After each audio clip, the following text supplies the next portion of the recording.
Okay, everybody. Today I thought I might talk about talking to spirits and how pretty much anyone can do it. And you probably already doing it. You just need to hone your gift a little bit better. It's not so much the hardest thing to do. It's just about getting yourself in the mind frame in this state to talk to them. Removing all those subconscious fears and the programming that we have against connecting to the spirits that really want your acknowledgement, and they try to reach out to us so constantly, and they want to help, but you can't do anything if you half asleep and not really paying attention. So I thought I might put something out here today for whoever needs it, to let them know that talking to spirits is much easier than you think. And how I first started communicating with spirits, I think I've always been able to do it, but the first time I consciously remember speaking to a spirit was through my dreams. It would be mostly random. I would notice more so during like Day of the Dead, or like when veils would be thinner between our world and the astral world. It basically just became, like I said, just really random occurrences. And the first time I remember was consciously remember, was talking to the goddess Sarasvati. And I wasn't really talking. I remember I was having these dreams, whatever I was doing in the dream.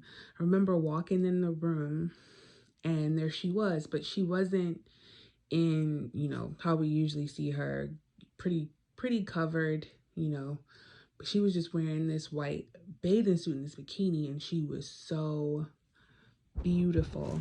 I mean, she had such a great body that, I mean, I don't know. This was before like BBLs was like really popular, but it's a skinny waist, beautiful skin, beautiful hair, just so pretty. And she starts dancing like she was beckoning me uh to come with her. And then after the little dance ritual that she was doing stopped, I went into the next room, and then I found my then ex messing with another woman, but that's for another story. And I remember waking up like, man, I think I talked to the goddess, or encountered the goddess Sarasvati. And then from there, it just kept happening. Boom, I was talking to so many different people, so many different gods and goddesses, to the point where now I can do it pretty much not instantaneously, but I recognize when a spirit is trying to talk to me. I've talked to plenty of celebrities. I've talked to, like I said, I've talked to random people just walking around that needed my help. Um, yeah, I've talked to my different spirit guides. Not only were they celebrities, but different spirit guides that are assisting me with different problems in my life, different stages in my life. Ones that, maybe had a profession in, let's see, one of them was the Oracle of Delphi. And I've got to speaking with her to help me out with a big, huge issue. But like I said, it took time to get to this point where I don't really necessarily have to wait for big gateways or for the veil to be thin anymore. It's just everything is happening. I can get the access and help anytime because of the work I've done. And I think another point is that we have to let go of seeing them how you think they should be seen. So, the goddess, let's see, the goddess Lakshmi, sometimes she does show up in her very beautiful form, but sometimes they show up pretty provocatively. Sometimes they might show up in that bikini. Remember, it's feminine energy, so a lot of the times they like to use their body to enchant, or they might not show up in this pious, purity, modest way, how we keep seeing them. Oh, who else shows up in a different way? Now, Baphomet shows up how usually you see his head, and he has the head of the goat in the body. I usually see him that way. But anyway, some of them just really don't come how you think they should come, and we should really let that go, because that is an ego trap.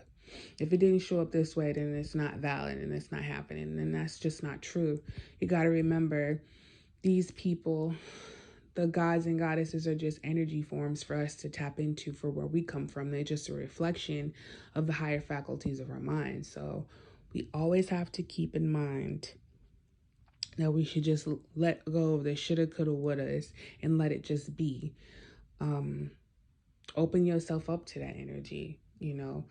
But a lot of times they can't see us if you don't have a particular, if you're not at a particular level, not a particular set of, not at a particular level of consciousness.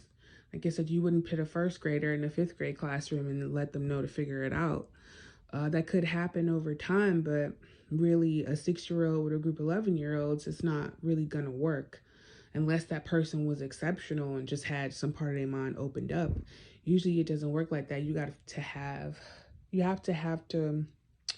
have to work through a lot of emotional baggage, emotional traumas that we've been holding on to. And that's a big thing right there. The more I started working on my hangups, the more I started to work on my programming, my fears, my worries, and my anxieties, the more I saw what was in my own mind that I had bought into, the more illusions and the more veils that I had gotten rid of, the easier it became to channel.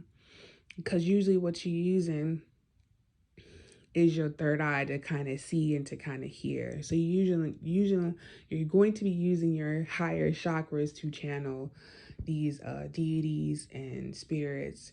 You're going to be using those higher faculties. And unfortunately, if you haven't cleaned and cleared a lot from the lower chakras, or at least got into heart chakra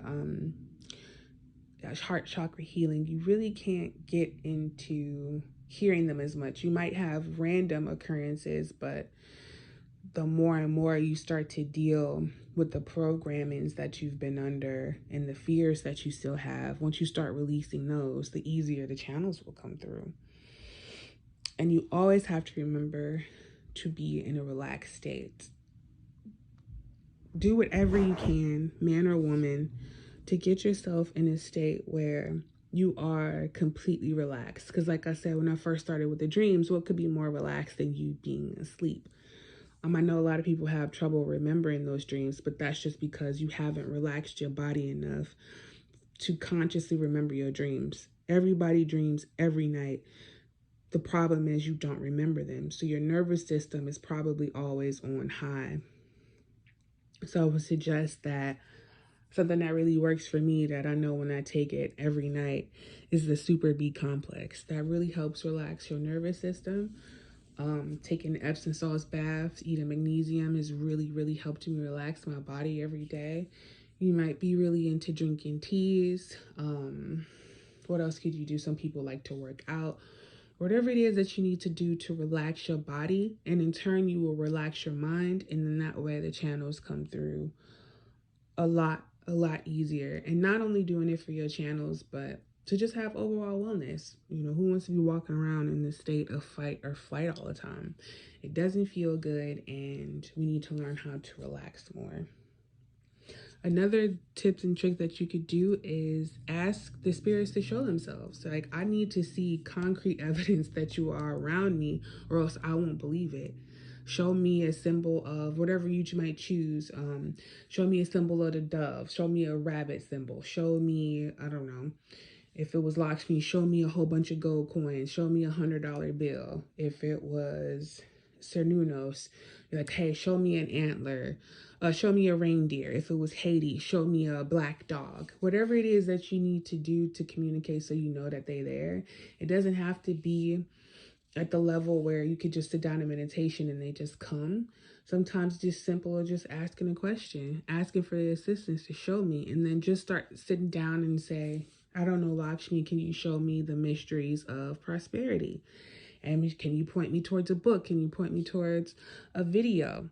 And what's going to happen is you might come across that video and you might get the nudge like, oh, wait, did I ask for this? No. Sometimes when we're flight mode, we move too fast to not see the symbols. and the signs the spirit is trying to communicate to us to get our attention. And that's why being relaxed is so important, so you can slow down and notice when they're actually trying to speak with you. You're not just flying by the obvious symbol. You're not doubting because you're scared, because you have to worry about, how is my electric bill going to get paid? My boyfriend or girlfriend is acting up. Why won't they talk to me? Things like that. If you just relaxed more, and believe me, I've been there. You couldn't relax enough to get across, to have the spirit speak to you totally and completely. And I still have my moments. I'm not above anything, but important, it really is important to get relaxed. So when you are asking the spirits to show themselves, you're not in fight or flight mode and you're not missing what they are trying to say to you. Another thing about the signs and symbols is you have to train your mind to see them. You have to set the intention that I'm going to see the signs and symbols of spirit. Just like we see angel numbers, well, now we're going to take that focus and we're going to take it and we're going to focus it on a higher expectation for ourselves, something different. If you work with the goddess Kuan Yin and be like, I know she's around me because I constantly see pink. A lot of times she's seen with a dragon. Train yourself to see dragons and know that Kuan Yin is there. What else do I like to do that helps me learn? Spirit animals are really big with me. If I see a spirit animal and say a god or goddess, particularly like Santissima, Saint Death really works with a lot of owls. If you see the owl, not only are you getting an animal spirit guide, but you're also knowing that Santissima is with you. Just those little tips and tricks about seeing the signs and symbols, because that's how spirit communicates with us, through signs and symbols. So getting into training yourself to see the signs and symbols, you might receive repeated images. And like I said, follow the nudge. Don't resist the urge to follow the nudges. You're going to feel it. And you might have a tick. I have a certain tick in my eye when I get a nudge. Like, I do a little jerk with my body when I know that something isn't quite right. Something, something, you get that little pause. It's always in the pauses. Like, going back to relaxing, it's always in the pauses that you feel. The slowing down, oh, wait a minute, what was that? Is when you know spirit is trying to connect with you, however that's trying to come up for you. And also stop doubting yourself. Doubt is a big thing with us because we're never, ever, ever taught to trust what is inside of us, what is in ourselves. We were always put on, everyone knows best except for you. And as a child, we ain't really have much of a choice but to listen to that. But now as adults, especially conscious adults, we have to start training ourselves to release the doubt that we have in ourselves. The biggest trust in us is something that we really need to learn how to rely on.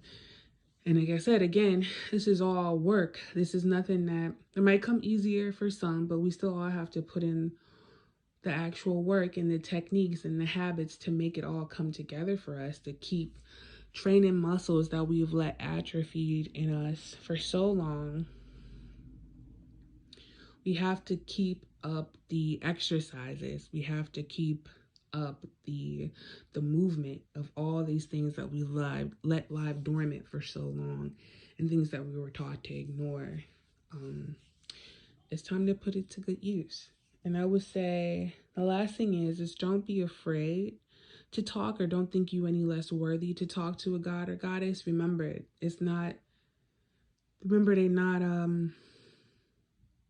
they're not higher than you. They don't have any more intelligence than you. They might refresh your mind to something that you have deeply, deeply forgotten, but they're not energies to be afraid of, or even to worship and get on your knees down and pray to. Remember, it's just energy. The sun has energy. We don't pray to that. We don't go, oh, sun, thank you. Could you please grant a wish for me? We don't do that. I hope no one's doing that, but if you are, stop it. If you understand, if you at that level to understand that none of this stuff is outside of me, then you could put it into a place where you say, okay, now I understand it. Now I'm going to work with the energy instead of ignoring it or thinking that somehow it's greater than me and it's leading and controlling me. Those things won't work when you get to it. You know, I don't know if they wouldn't acknowledge you or anything like that, but like I said, it's part of consciousness. So what you put in is what you get out. And if you put your mind frame in the state of, I'm working with this energy, I'm working with this deity and not working for, or they don't have Lord over me, you're not a child of anything, then you could put yourself in a greater position to expand your own light. But that's all I have for today. I hope y'all enjoy me speaking to you about talking to spirits, and I will see you in the next video.